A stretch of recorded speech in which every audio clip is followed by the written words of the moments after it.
Sa lahat, welcome po kayo sa ating gawain.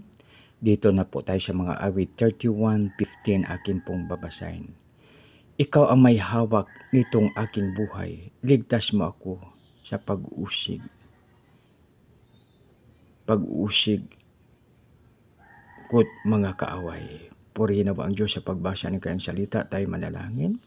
Panginoon, maraming salamat sa mga pagpapala mo sa amin, O Lord, sa pangalan ni Jesus, na aming Panginoon tagapagligtas. Amen. Mga kaibigan, ang may hawak ng ating buhay ay ang ating Panginoon. Kaya buong puso po natin ipagkatiwala ang ating buhay sa Kanya upang maging maayos po ang lahat. Dahil ang kalooban niya po ang siyang ating gagawin. Ito pa po, siya lang ang pwedeng magligtas sa atin sa pag-uusig at ating makaaway. Sa panahon ngayon, ang ating makaaway ay minsan ang ating sarili dahil hindi natin makontrol ang ating pagsasalita o kung anumang magawa.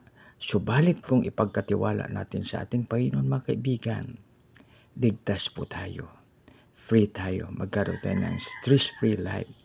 Kaya tayo ay magtiwala ng lubusan sa ating Panginoon.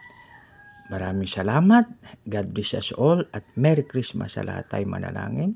Panginoon, maraming salamat po sa iyong salita. Maraming salamat po sa iyong pagpapala. At maraming salamat sa iyong pangako, Panginoon, na iligtas mo kami sa aming makaaway at mga pag-uusig.